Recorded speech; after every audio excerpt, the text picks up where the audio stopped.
Muy buenas noches, señoras, señores. Bienvenidas, bienvenidos al programa La Entrevista. Hoy es día 29 de junio. Ayer, día 28, se celebraba el Día Internacional de la Lucha del Colectivo LGTBIQ. Una jornada para celebrar, pero también para reivindicar. Porque, bueno, queda mucho por avanzar en este sentido. Se están dando pasos, pero el activismo y la lucha siguen siendo necesarios, más necesarios que nunca, diría yo, porque se trata de no dar pasos atrás en un siglo XXI que estamos viendo peligrar algunos de los derechos conseguidos. Vamos precisamente avanzando también en la provincia de Jaén y por eso vamos a dedicar hoy el programa a la entrevista a hablar con una plataforma de nueva creación del colectivo que bueno, se ha puesto en marcha en Jaén y hablamos con uno de sus miembros fundadores. En este caso es Curro Camacho. Pues muchísimas gracias por atendernos y bienvenido. Muchísimas gracias, gracias por abrirnos vuestros medios y mostrar otra realidad, la realidad de Jaén, que es la diversidad. Pues muchísimas gracias a vosotros. Y la obligación de los medios de comunicación es dar visibilidad también a este colectivo que no para de luchar. Hablamos un poco de la persona que hoy nos visita telemáticamente. Curro Camacho, orientador laboral, maestro de formación, gitano mestizo, activista LGTBIQ, miembro fundador de la Asociación Estatal de la Berberipen, se dice así. Gitanos y gitanas por la diversidad, socio de la plataforma por la educación, por la coeducación de Torredonjimeno y fundador, como decíamos, de la plataforma GEN LGTBIQ de Jaén. Pues una vez hechas las presentaciones, Curro, hablamos de un día 28 de junio, un día reseñable por muchísimas razones, pero un día que en el calendario, tristemente, sigue siendo necesario visibilizar porque se han conseguido algunas cuestiones, sobre todo por parte del activismo y de la lucha del colectivo, pero quedan muchísimas todavía por conseguir. Cierto, Encarna, es un día para celebrar, pero nunca podemos olvidar de reivindicar. Y sobre todo porque se nos sigue intentando tutelar desde un punto de vista paternalista por parte de las instituciones. Está bien que colaboremos con los ayuntamientos, con las diputaciones, etcétera, etcétera, etcétera, pero eso no podemos dejar de mantener un equilibrio entre la relación institucional y la reivindicación. Y si las reivindicaciones molestan a la institución, igualmente hay que seguir haciéndolas, porque nunca en la historia ha habido una reivindicación que no sea molesta. Si molesta es porque realmente hace falta un cambio, si no, no molestaría. Entonces, eso pues sí que hay que celebrar, pero mucho que reivindicar. Hay que reivindicar no solamente hacia afuera, hay que reivindicar hacia adentro. Todavía sigue haciendo falta. Nació hace unos años el orgullo crítico que empezó dándonos ejemplo Madrid, sobre todo desde los colectivos racializados, aquellas personas que se les considera razas inferiores, personas migrantes, personas gitanas, etcétera, etcétera. Y ese orgullo crítico, ese carácter se ha trasladado a otras ciudades. Yo recuerdo cuando Berberipen, Gitanos y Gitanas por la Diversidad, empezamos participando en el 2017 en Sevilla.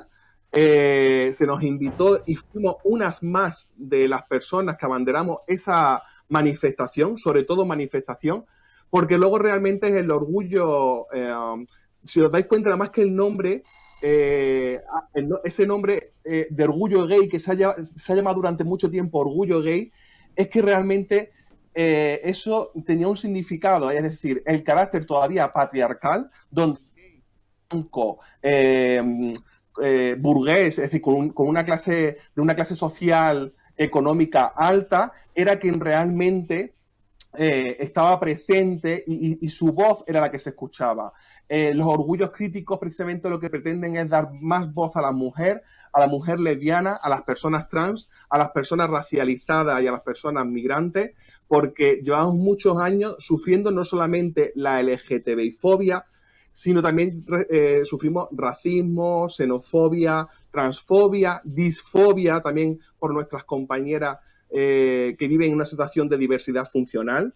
Entonces, resumiendo, reivindicación. Es que hace falta seguir resistiendo porque además lo que nos ha dicho la pandemia, el resumen de la vuelta a la nueva normalidad es que supuestamente íbamos a volver mejores personas y por desgracia nos estamos dando cuenta que a nivel de derechos, en lo más íntimo, hemos vuelto hacia atrás, en una involución en el respeto a la diversidad, incluso en el respeto a la igualdad de género. Estamos viendo que han incrementado los casos de violencia de género y aquí también dar un toque a las compañeras feministas y decirles que el enemigo de la igualdad de género es el mismo enemigo de las personas LGTBIQ y tenemos que estar juntas en la lucha. No puede seguir habiendo personas que se consideren feministas y a la vez tengan discursos transfóbicos contra nuestras compañeras trans. Pues precisamente hoy día 29 y un día después de la celebración del Día del Orgullo, pues se aprueba en el Congreso esa ley trans, que es cierto lo que nos está comentando Curro, que ha despertado mucha polémica. Los cambios nunca han sido fáciles y los derechos nunca se han regalado. Ha habido que conseguirlo a base de lucha y muchas veces hasta de sangre.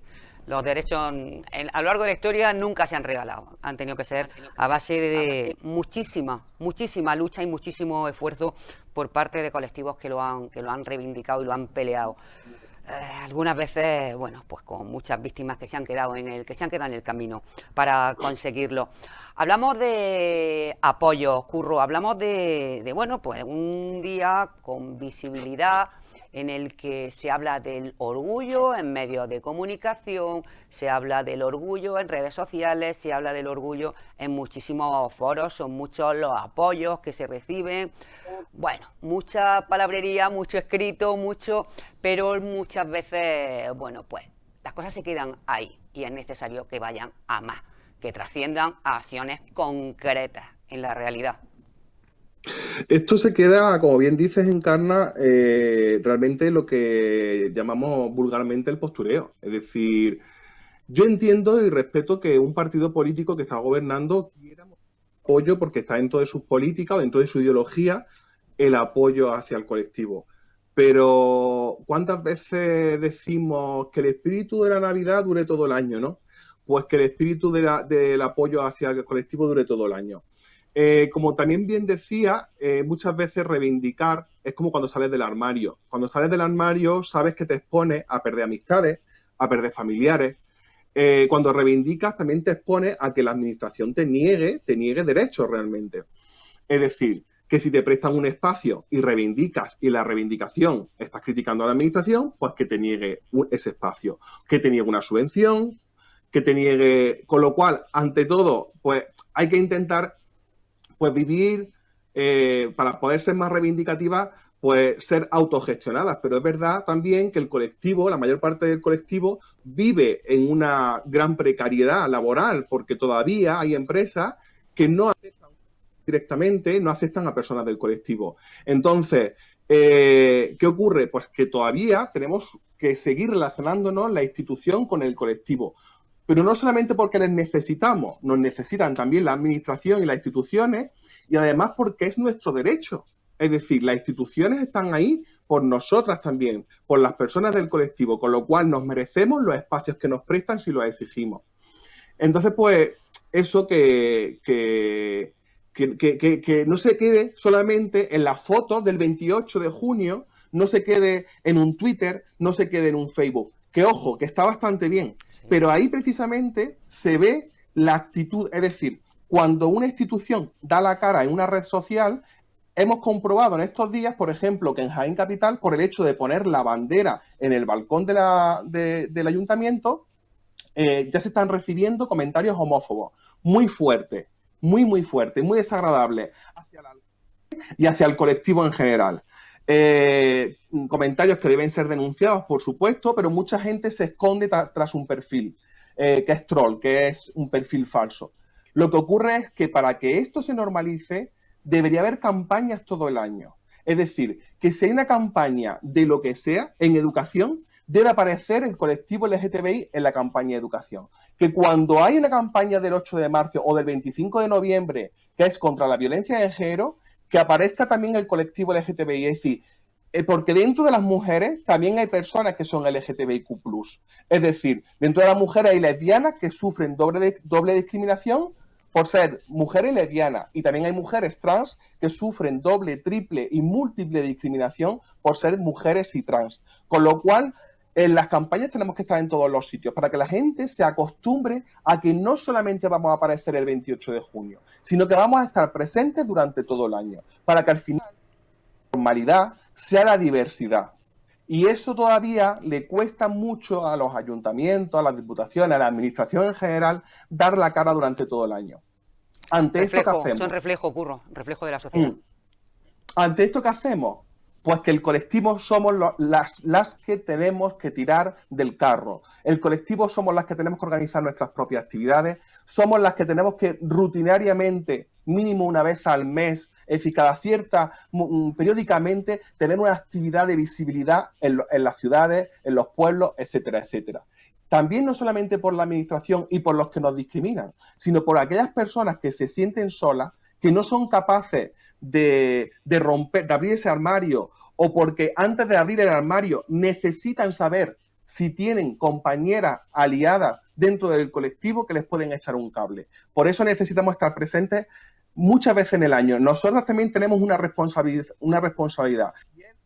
No estar esperando a que la administración achuche, sino que nosotras tiremos del carro.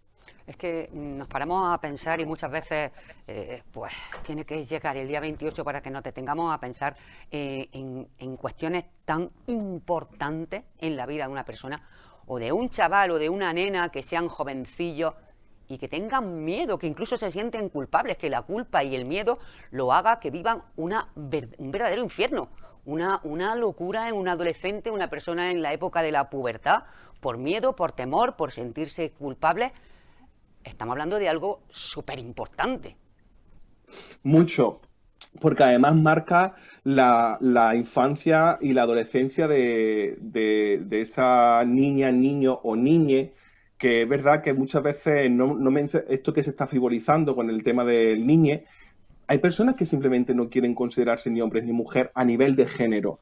¿Qué molesta? Es decir, yo sé que va a traducir algunas palabras, igual que costó trabajo hablar de la médica, de la abogada, de la presidenta, costó trabajo. Y al final se ha introducido como normalizado en nuestro lenguaje. ¿Por qué? Porque no hace daño, todo lo contrario. Es decir, hace que vivamos una sociedad más inclusiva, donde se nombre a las personas que necesitan ser nombradas y no invisibilizadas. Es que lo que no se nombra no existe. Efectivamente. Y luego tenemos, como el otro día comentaba Valeria Vegas, que estuvo aquí en Jaén, es verdad que hablamos muchas veces de la ignorancia, porque no nos han educado en esto. No nos han educado a respetar a las personas trans y no nos han educado en general a hablar, a entablar una relación con personas del colectivo LGTBIQ en general.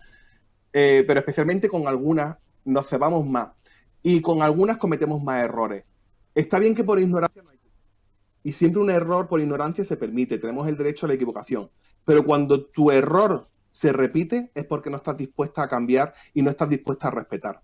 Y ocurre que mucha gente todavía no ha tenido la oportunidad de sentarse con una persona trans o con una niña o adolescente trans simplemente a escucharla. Es que tendemos a actuar, vamos a ver, desde la empatía, que es necesaria y te hace una persona más humana, pero hay una delgada línea entre la empatía y creernos salvadoras, las personas salvadoras. Y ahí es cuando utilizamos el rol paternalista, cuando le decimos tú tienes que hacer, porque ten cuidado que te están lavando la cabeza, que te están lavando el coco, que habrás escuchado. Cuando una niña tan pequeña, tú hablas con esas madres de esas niñas, niños trans, que te dicen, es que no le ha dado tiempo a hablar con nadie, es que nunca se ha relacionado con una persona trans. Es imposible que a mi hija, hijo o hija, alguien le haya contado que es una persona trans. Y sin embargo me lo está diciendo ella, o a él le sale desde el alma mostrarse así. Y el problema es que todo lo vemos desde nuestro ombligo, todo lo vemos desde nuestro punto de vista cultural, de la cultura que hemos mamado en nuestra escuela, que es heteronormativa, es decir, la norma en la escuela es ser hetero. Y os pongo un ejemplo. no estáis cansadas, hablo de personas, las personas, no estáis cansadas, yo por lo menos me suena horrible. Y además, eso sí es adoctrinamiento.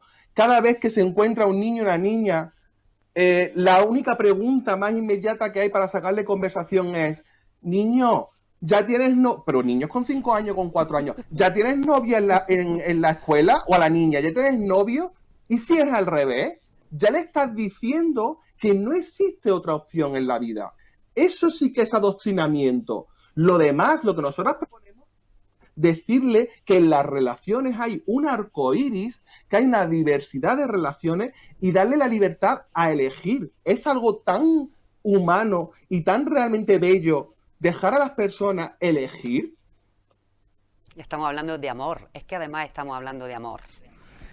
Con letras mayúsculas. Estamos en el siglo XXI, decíamos Curro, son fechas de verdad de mucha reivindicación, aunque habría que reivindicar, como bien decía, durante todo el año. Pero vamos a visibilizar ya que tenemos esta fecha aquí y es poco el tiempo que lleváis, además, con la plataforma GEN en la provincia de Jaén. Me gustaría que habláramos de un tema muy duro, pero que no para de salir de vez en cuando en medio y sobre todo, y lo más importante, lo que no sale, que seguro que es mucho más. Estamos hablando de agresiones a personas simplemente por razón de género, en este caso LGTBIQ. Hablamos de agresiones y de palizas. Es que estamos hablando, es que cuando hablamos de este tema del colectivo, hablamos de cosas muy graves. Es muy fuerte. Lo que ocurre es que la víctima normalmente vive primero vergüenza y luego sentimiento de culpa. Y luego es que las víctimas no creen en la justicia, primero porque la justicia es lenta en estos casos, y segundo que los mismos cuerpos de la abogacía, incluso los cuerpos de seguridad, todavía no están preparados y les hace falta formación. Y no solamente le hace falta formación, sino es que encima, aunque la tuvieran, tiene que salir, es decir, que tienen que... No, contamos con que dentro de todo el cuerpo de seguridad, dentro del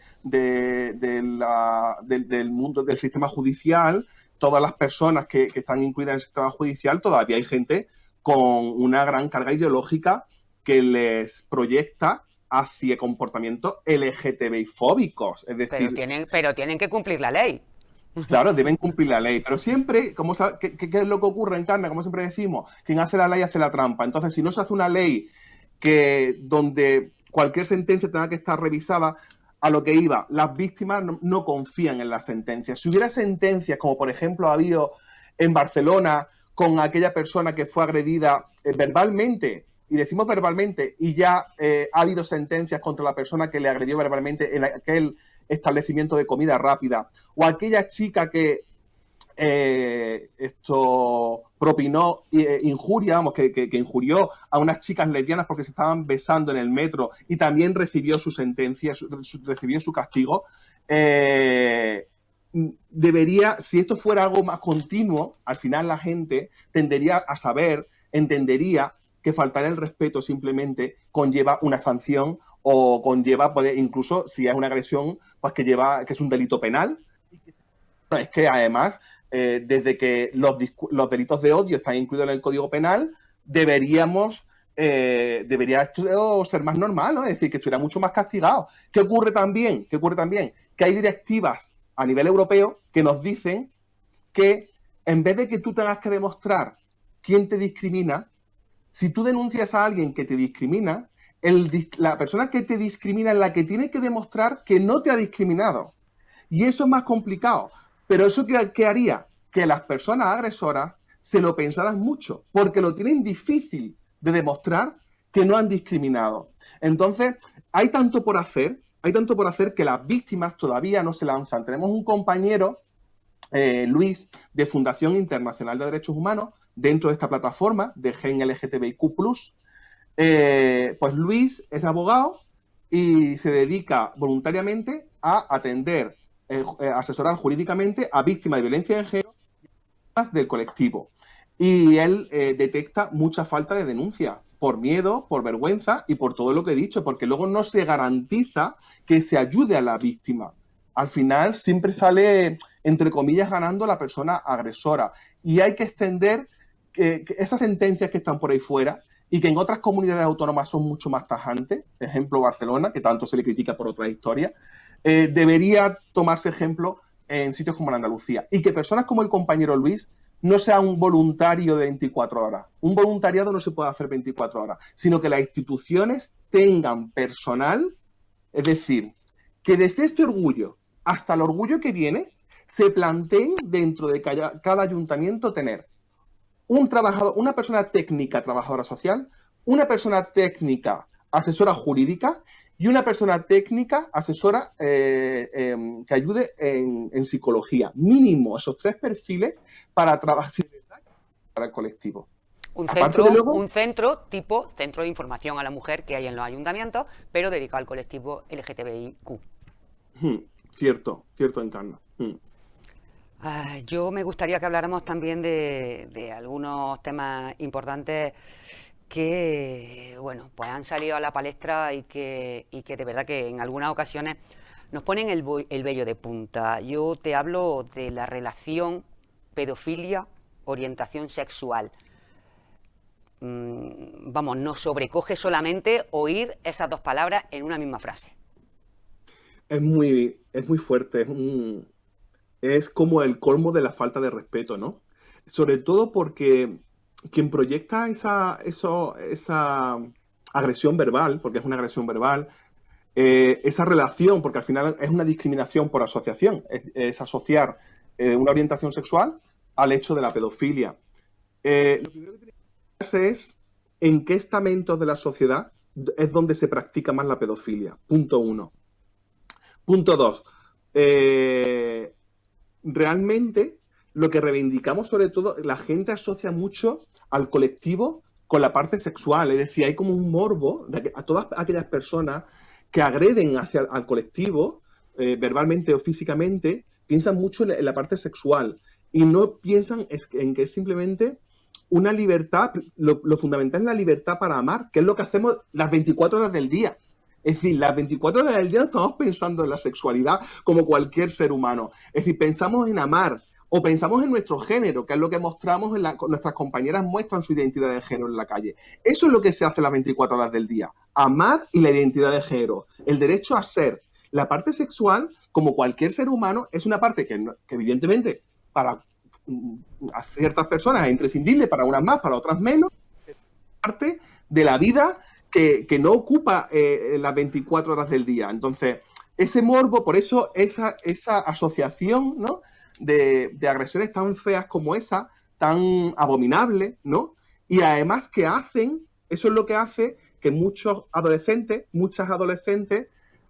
no se atrevan a mostrar su orientación sexual o su identidad de género, porque se les va a relacionar con, o incluso es muy fuerte, es que incluso esto llega a que cuando tú eres joven no te dejan a un sobrino o a una sobrina pequeña porque piensan que le puedes hacer algo. Es que no os podéis imaginar, es que no solamente es el discurso, es que eso luego pasa a la acción. Es que se duda que, por ejemplo, una persona, un gay, pueda estar dando clase a niños en infantil. Es que, de verdad, lo que pasa es que luego esas agresiones verbales tienen poco recorrido a nivel de justicia. Es decir, ante una denuncia realmente les ocurre poco. Entonces, pues bueno, sigamos en ello, hay que seguir denunciando. Hay organizaciones que piensan que estas cosas no se deben denunciar porque dicen que se multiplican.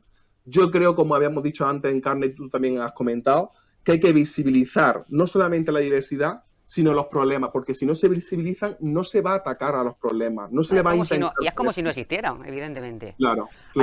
Ayer escuchaba a la ministra de Igualdad poner un ejemplo que muchas personas que hemos ido a alquilar, que hemos ido, decía, es que tú puedes ir con tu novio, con tu pareja hetero a alquilar un piso y puedes ir de la mano.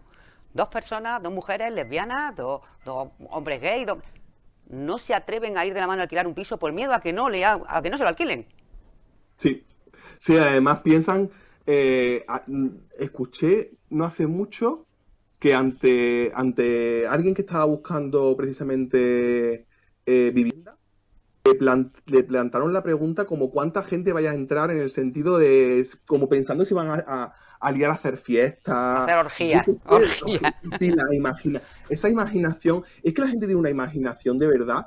Es que vuelvo a lo de antes. El miedo a lo desconocido hace muchas veces que metamos la pata. Y lo que he dicho antes, si la metes una vez no está mal.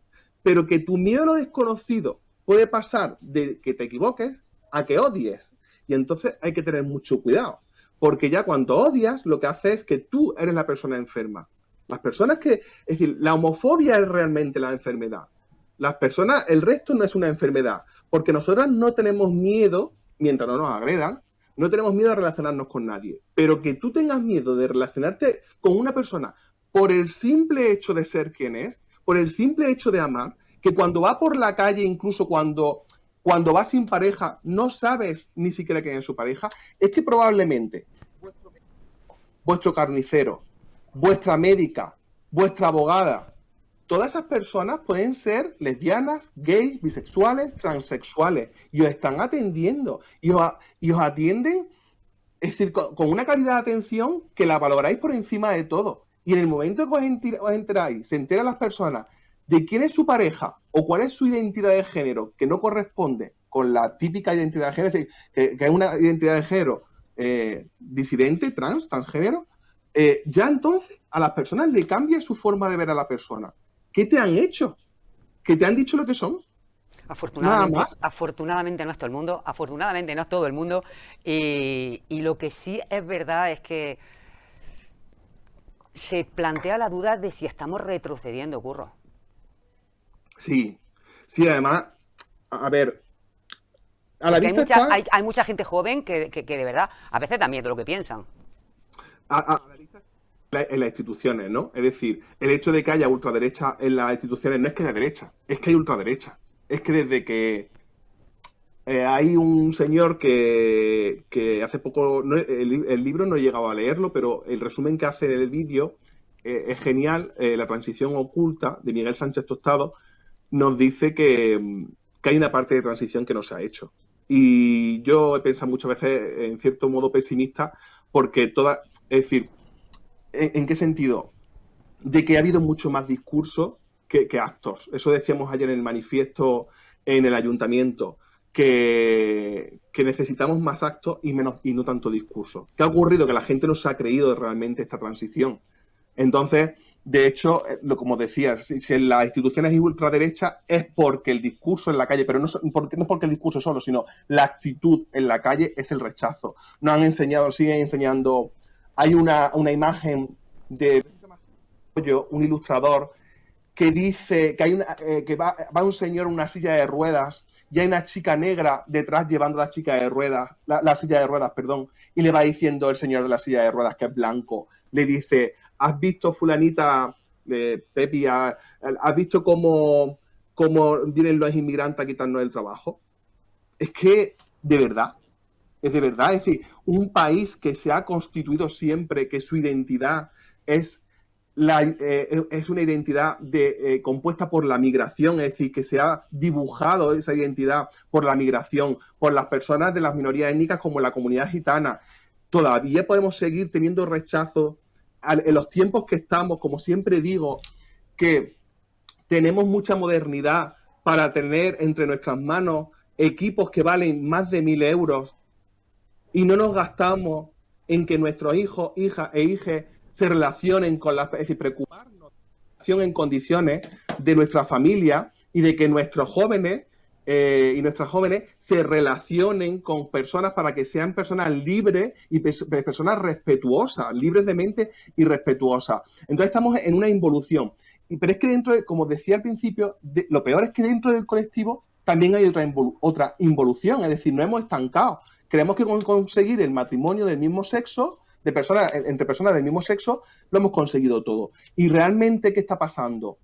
No solamente en el colectivo, en todos los sitios, pero especialmente en el colectivo, hace falta trabajar jornadas, charlas continuamente sobre memoria histórica. Lo que pasaron, es decir, la mayor aberración fueron los campos de concentración en el Holocausto. Pero es que tenemos, por ejemplo, investigaciones como la que hace Guillermo Portilla, que es hetero, pero hay personas del colectivo LGTBIQ que también tienen investigaciones sobre la represión durante la guerra civil, sino durante la dictadura franquista, después de la guerra, inclusive después de la Constitución, ha habido vejaciones, tortura a personas del colectivo. Y están recogidos en un libro. Concretamente, este profesor de la Universidad de Jaén lo recoge en un libro. Debemos llevar eso a las asociaciones de vecinos, a las escuelas, hablar de la memoria histórica que no está recogida en los libros de texto, que no se habla en las noticias. Es decir, porque si no sabemos de dónde venimos, no sabemos hacia dónde queremos ir. Y porque cualquier pueblo que olvida su pasado, si el pasado ha sido triste y ha sido lamentable, volverá a repetirlo. Entonces es necesario que la gente del colectivo sepa, por ejemplo, por poner un ejemplo, que en Stonewall, que a raíz de ahí, sobre los años 70, es cuando en aquella rebelión del pub Stonewall, fueron las personas trans y racializadas, negras, fueron aquellas las que motivaron y las primeras que iniciaron, que tomaron la iniciativa para manifestarse en contra de las agresiones policiales por el hecho de ser personas trans. Y fue un antes y un después. Y eso lo tienen que saber las personas del colectivo. ¿Cómo ha podido ser que sean los gays los que han tomado la iniciativa? Y han pasado tanto a las personas trans como de las personas racializadas dentro del colectivo, o las personas con diversidad funcional, ¿no? Hay todavía muchas personas con diversidad funcional dentro del colectivo que no son capaces de hablar. La verdad es que es sangrante todo lo que estamos hablando, pero otra duda que yo quiero que hablemos y que ayudemos a resolver, Curro, es la diferencia para el colectivo de vivir en una ciudad o vivir en el campo. Es más difícil salir del armario, entre comillas, en un pueblo que en una ciudad grande. Pues mira, todos estos días, cada vez que nos han entrevistado y cada vez que hemos tenido la oportunidad de hablar cara a cara con la administración, le hemos denunciado que Jaén, la supuesta capital, la capital que reivindica el plan Colce, la capital que no para de criticar a la clase política por lo que no llega a nivel empresarial, ese movimiento que está reivindicando no reivindica el respeto hacia el colectivo, hacia la diversidad, pero no solamente de la diversidad LGTBIQ+. Es que, por ejemplo, yo que trabajo en una ONG para apoyo a las personas de la comunidad gitana, sabemos de hechos totalmente objetivos de discriminación a personas por el hecho de ser gitanas. Es decir, ya están trabajando, ya tienen su contrato, es decir, que las has entrevistado, has comprobado cómo trabajan, y en el momento que sale en la conversación que la persona es gitana, tenemos casos de al día siguiente. Y no se puede hacer prácticamente nada. Es decir, se puede hacer más que la denuncia y luego realmente el recorrido es muy corto de esa denuncia. Entonces, reivindicamos mucho que las empresas vengan a nuestra capital o a nuestra provincia, pero no reivindicamos el derecho a ser. Y somos conscientes que hay muchas personas del colectivo que se han terminado yendo de Jaén, han migrado, han emigrado. Es decir, Jaén no solamente sufre despoblación por la falta de oportunidades en la empresa o las oportunidades de empleo, sufre despoblación porque todavía hay dos personas del mismo sexo que no pueden ir de la mano por la calle. Entonces, y la diferencia que me decías con lo rural, pues mira, hace poco nos ha dado un toque de atención un compañero periodista, Francisco Artacho de Sevilla, que le han hecho una entrevista sobre cómo él vivió en su pueblo la salida del armario. Él recibió el apoyo de su familia, cuanto la gente más cercana de su familia le aceptó, fue todo como una armadura entre las personas que eran homófobas en el pueblo. ¿Qué ocurre? Que si consigues eso en el pueblo, nadie te puede hacer daño. Y otra cosa muy importante que recordó, que los grupos de ultraderecha, los grupos neonazis, que todavía existan, es decir, todo el mundo dice, ¡ay, aquello del holocausto quedó muy lejos! Pues hay grupos neonazis, hay gente todavía exaltando lo que hizo Hitler en su momento, o Franco.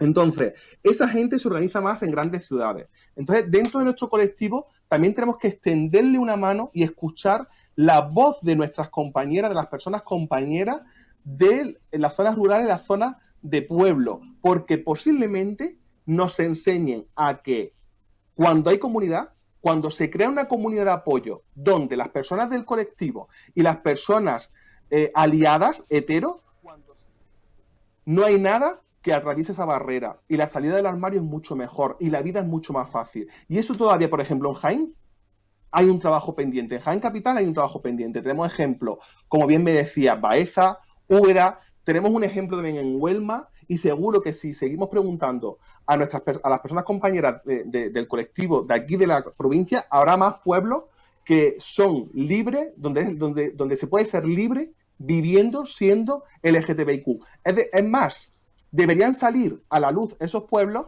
para que la gente sepa dónde se puede vivir a gusto y para que esos pueblos que sufren despoblación, pues que realmente se pueblen con este motivo. Lo cierto es que muy, muy importante. No quiero, Curro, que se nos queden cosas en el tintero antes de terminar. Dime algunas cuestiones importantes que haya que reivindicar, de las que haya que hablar y poner encima de la mesa. Pues básicamente, bueno, primero, el hecho de que quiero que quede bueno, que quede la visión de que tenemos mucha esperanza, de que cada vez que sale una plataforma hay personas del colectivo que se suman, no solamente de la capital, sino incluso de gente de la provincia, que quiere, que está buscando y que quiere, pues, hacer, y que quiere, personas incluso que ya han resuelto su situación, pero que viven con la empatía de que las siguientes generaciones no sufran lo que hemos sufrido nosotras. Entonces, hay esperanza y además, si hemos hablado que hay personas feministas que se consideran feministas incoherentemente porque discriminan a nuestras compañeras, las personas trans, pues también sabemos que hay personas feministas que son totalmente coherentes nuestra. Entonces, esos temas hay que seguir trabajándolos, hay que seguir. Esto tiene que estar de forma transversal, es decir, tenemos que estar transversalmente en todos los aspectos de la vida. Que ahora cuando empiece, por ejemplo, la escuela, en el siguiente curso, cuando empiece el curso escolar, que estemos en las puertas de los colegios, que haya un teléfono de atención, que haya un sitio donde puedan recurrir las personas ante dudas o ante cualquier problemática. Y lo que decíamos, necesitamos acciones por parte de la clase política, que no sigamos haciendo fotos para colgarlas en redes, necesitamos acciones, necesitamos simbología en la ciudad, en cartelería publicitaria, en las paradas del autobús, en distintos sitios donde, fijaos que aquí en Jaén se pusieron unas señales de tráfico diciendo que Jaén luchaba contra la violencia de género y ya estaba siendo criticado. Es decir, molestaba, es molesto, ¿no? Pero es que es más, una asociación de vecinos que, por cierto, no ha recibido ningún tipo de subvención, que ha sido solo la asociación de vecinos aquí en Jaén, os la recomiendo, el barrio El Almendral, cerca de la catedral, ha pintado una escalera con el color morado, poniendo el teléfono para denunciar, recordando el teléfono para denunciar la violencia de género, y también ha sido criticado totalmente, es decir, pues tenemos que seguir siendo molestas durante el año, no solamente en un momento del año. En realidad, quien no critican a quien no hace nada, evidentemente. Y para conseguir algo hay que luchar y hay que pelear, como decíamos al principio. Bueno, recordamos este día 29 de junio para todas aquellas personas creyentes, ya saben, San Pedro, una fecha señalada en el calendario, pero también una fecha señalada en el calendario para las personas trans, porque la administración, la sociedad llevaba muchísimo tiempo con esta deuda pendiente con estas personas, que hoy parece que por fin con esta ley, bueno, pues se va a dar un paso más. Curro, muchísimas gracias por habernos acompañado este rato. Esta no va a quitar otra, vamos a seguir hablando de diversidad, vamos a seguir hablando de todos estos temas que evidentemente tienen que llegar a la ciudadanía, y la obligación de los medios de comunicación también es trasladar todos estos mensajes que nos hace personas más justas y por lo tanto personas más libres. Muchísimas gracias a ustedes, a ti, a todo tu equipo, y a todo vuestro canal, porque dice mucho de un canal que deja hablar y contar las cosas como son, sin ningún tipo de pero, no comente esto, no comente lo otro, que todavía no lo siguen diciendo en algunos sitios, no escribáis esto, cuando creo que lo hace para nosotras, el respeto. Más respeto del que ha habido en este programa, imposible. Respeto, pero la libertad también es respeto. Así que hablar de lo que haya que hablar y a ponerlo encima de la mesa. Curro, muchísimas gracias Muchísimas y mucha gracias. suerte en esa andadura que empezáis ahora con la plataforma Gen. Ya sabéis, aquí estamos para lo que necesitéis. Que se refuerce, que se consolide este movimiento. Muchísimas gracias. Un abrazo grande. Igualmente.